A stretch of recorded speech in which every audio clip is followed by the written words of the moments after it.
Olá, amigos e amigas, sejam bem-vindos a mais uma edição do nosso Aprenda Mais.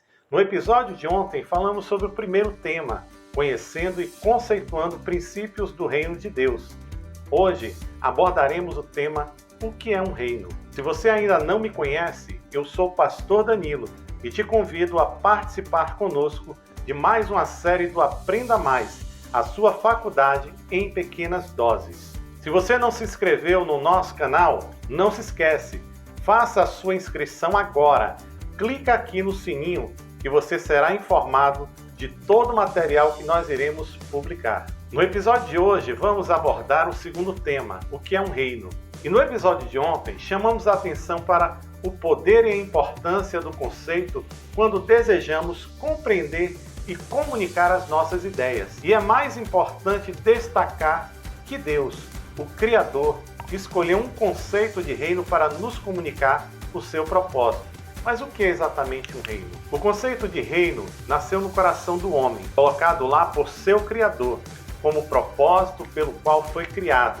Apesar do fato de ter havido muitos tipos de reinos ao longo da história, há determinadas características comuns a todos os reinos. O reino de Deus, de acordo com Jesus, também possui estes componentes. Estão aqui alguns que você precisará conhecer a fim de compreender os conceitos das Escrituras. Então nós vamos observar e vamos ver que todos os reinos têm um rei e um senhor, que significa um soberano, um território, que significa um domínio, uma constituição, que significa um contrato real, cidadãos, que é a comunidade dos súditos, a lei, que são os princípios aceitáveis, privilégios, direitos e benefícios, um código de ética, que é o estilo de vida e a conduta aceitáveis, um exército, que significa segurança, uma comunidade, que é a segurança econômica, e por fim uma cultura social, que é o protocolo e o comportamento do reino. Agora nós vamos ver cada uma delas, o seu significado e o que implica. Vamos falar do rei. O rei é a incorporação do reino, representando a sua glória e natureza. A autoridade flui do rei e a palavra do rei, ela é suprema. Já o território é o domínio sobre o qual o rei exerce autoridade.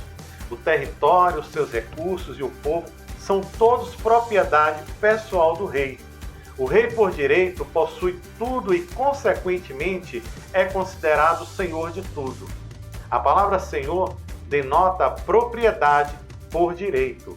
O título senhor é dado somente ao proprietário soberano. É por isso que as Escrituras declaram: do Senhor é a terra e tudo que nela existe, o mundo e os que nela vivem. Salmo 24. A Constituição, ela é a aliança de um rei com os seus cidadãos e expressa a mente e a vontade do rei para com os seus cidadãos e o reino. Trata-se da intenção do soberano ao seu povo, assim como também os benefícios e os privilégios do reino. A Constituição é composta pelas palavras documentadas do rei. A Bíblia contém a Constituição do Reino de Deus, que detalha a sua vontade e o seu propósito para seus cidadãos. Os cidadãos são pessoas que vivem sob a regência do rei. A cidadania em um reino não é um direito, mas é um privilégio e é resultado das escolhas do rei. Os benefícios e os privilégios de um reino são somente acessíveis aos cidadãos e, consequentemente, o favor do rei é sempre um privilégio. Uma vez que alguém se torna um cidadão do reino, todos os direitos da cidadania são prazer do cidadão. O rei é obrigado a cuidar e proteger todos os seus cidadãos e seu bem-estar reflete no próprio rei. O objetivo número 1 de um cidadão do reino é submeter-se ao rei, procurando permanecer somente na posição certa diante dele. Isto é chamado de retidão. É por isso que Jesus disse que a autoridade de todos os homens é procurar seu reino. Mateus 6,33 diz o seguinte: busquem, pois, em primeiro lugar, o reino de Deus e a sua justiça, e todas as coisas lhes serão acrescentadas. A lei constitui os padrões e os princípios estabelecidos pelo próprio rei, pelos quais seu reino funcionará e será administrado. As leis de um reino devem ser obedecidas por todos, incluindo os estrangeiros que residem nele. As leis de um reino são a maneira pela qual é garantido o acesso aos benefícios do rei e do reino. As violações da lei do reino colocam em desacordo com o rei e interrompem assim a posição favorável experimentada junto ao rei. As leis em um reino não podem ser mudadas pelos cidadãos, nem são sujeitas a um referendo ou a um debate de ideias por parte dos seus cidadãos. Simplesmente a palavra do rei, ela é a própria lei. A rebelião contra a lei é rebelião contra o rei.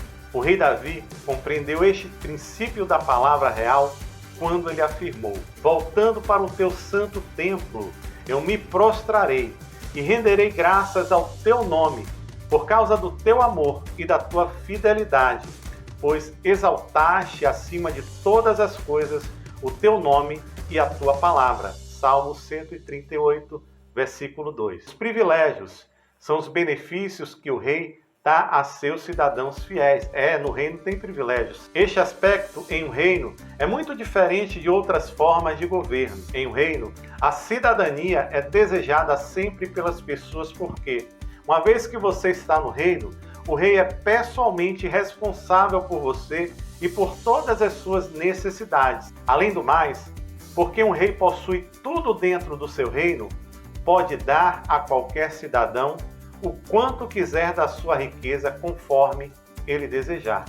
Que maravilha, hein? Um código de ética é a conduta aceitável dos cidadãos do reino em sua representação do reino. Este código possui padrões morais, relacionamentos sociais, a conduta social, a atitude, o vestuário e o modo de vida. O exército. O exército é o sistema do reino de defender o seu território e de proteger seus cidadãos. É importante entender que em um reino os cidadãos não lutam no exército. Olha que coisa interessante. Mas usufruem da proteção do exército. É por isso que no reino de Deus os anjos são chamados de hostes dos céus. Essa palavra hoste significa exército e identifica os anjos como o assim chamado componente militar do reino do céu. Este conceito do reino apresenta um desafio ao nosso pensamento religioso de ver a igreja como um exército. Um estudo cuidadoso da Constituição Bíblica da palavra mostrará que a igreja, como Jesus a estabeleceu, não está identificada como um exército, mas sim como uma cidadania, uma família de filhos em uma nação. Salmo 78, 49 diz assim: quando os atingiu com a sua ira ardente, com furor, indignação e hostilidade, com muitos anjos destruidores. Salmo 103, 20 a 22 vai falar também: bendigam o Senhor, vocês, seus anjos poderosos, que obedecem a sua palavra. Bendigam o Senhor todos os seus exércitos, vocês, seus servos, que cumprem a sua vontade. Bendigam ao Senhor todas as suas obras em todos os lugares do seu território. Bendigam ao Senhor a minha alma.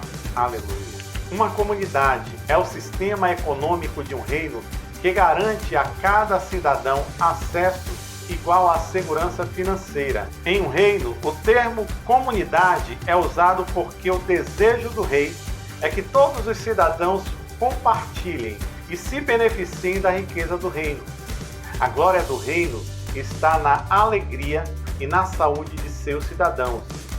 Consideremos com cuidado a palavra do rei, do reino de Deus, Jesus Cristo, que está lá em Lucas capítulo 12, versículos 22 a 24. Dirigindo-se aos seus discípulos, Jesus acrescentou: portanto eu lhes digo, não se preocupem com a sua própria vida, quanto ao que comer, nem com o próprio corpo, com o que há de vestir. A vida é mais importante do que a comida, e o corpo mais importante do que as roupas. Observem os corvos, não semeiam nem colhem, não têm armazéns nem celeiros, contudo, Deus os alimenta. E vocês têm muito mais valor que as aves. Lucas 12, 31, 21 vai dizer também: busquem, pois, o reino de Deus, e essas coisas lhes serão acrescentadas. Não tenham medo, pequeno rebanho, pois foi do agrado do Pai dar-lhes o reino. Por fim, a cultura social é um ambiente criado pela vontade e pelas maneiras do rei e de seus cidadãos. Este é o aspecto cultural que separa e distingue um reino de todos em torno dele.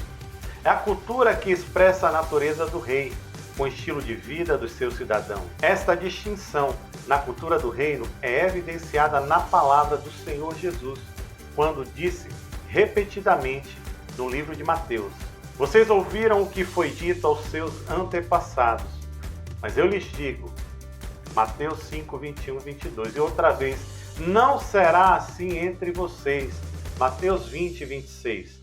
A cultura social do reino deve ser evidente em nossas atividades e encontros diários, valores, caráter, linguagem, estilo de vida, etc.